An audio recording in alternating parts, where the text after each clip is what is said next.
Welcome back to Comic Book Weekly's back issue of the week. This week I'm going to be doing East to West. It's the compendium of the first 5 comics. It's a very good read in my opinion. Like you've been seeing, I did last week issue 7, which I gave 9.5 kapows, which is amazing.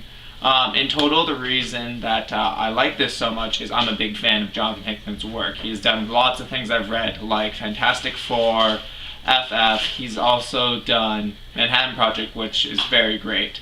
The artist is Nick Dragotta, who is another phenomenal artist. I love the way he draws the character of Death, just that whole way he accentuates on the eyes and the nice crisp lines for the hat and everything that he does with it.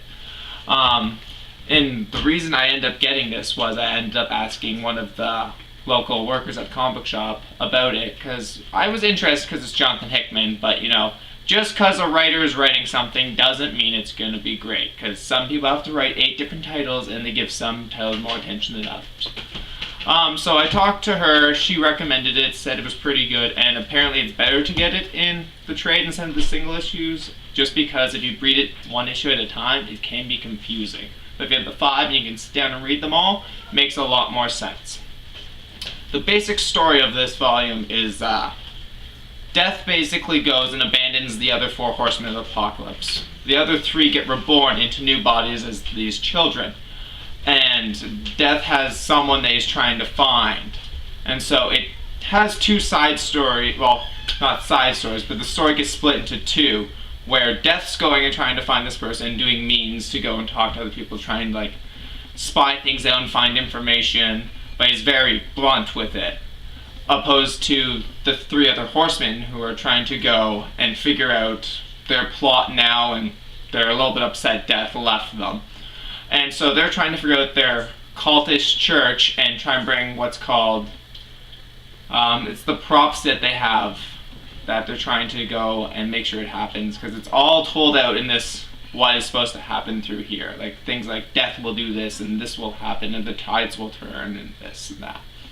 It's very good in that way because it'll tell you things and you won't realize what it is. You'll start guessing at it, and then slowly throughout the books it starts teaching you keywords. Like there's a second word I think for one of the people, like the head of the church has a specific name, and it gets name dropped early on in the book, and you don't realize what it means, but then later on you see that that's the name, and you're like, oh, so in the prophecy this must happen. Later on after this volume, a lot more of the prophecy starts happening. This volume mainly focuses on Death, and the reason why I liked it so much is my favorite character in this whole series is Death, just because Death is this motivated person that's driven to do whatever he needs to get his goal. He's just going to go and achieve what he needs, and it doesn't matter. He also has this sense with his 2 companions, which is Raven and Wolf, who are these 2 spirit shaman witches that help him achieve what he wants. And he's trying to stop the end of the world, while also trying to achieve his goals. In total, it's a great series. It's hard to compare to other things because it's in its own universe of magic and science fiction, where it's not in the Marvel universe or anything like that.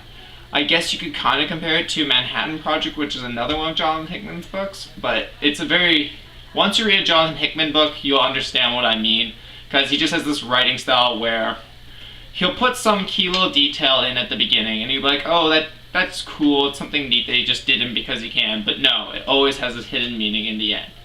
So, to basically summarize, this book is awesome.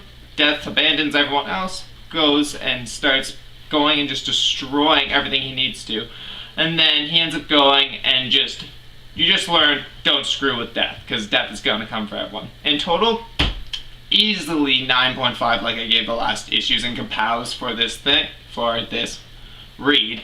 And the art, I'm giving it another 9 kapows just because I love Nick Dragotta's work. And the fact that this all got created because they just wanted to work together on something is mind-blowing. The fact that just one wants to write science fiction, one wants to write Western, and then it goes together and merges into this thing. It's just beautiful that people can do this kind of stuff.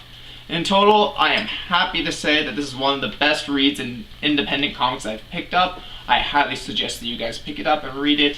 In total, have a great week, pick this up, and remember to pick up your weekly comics.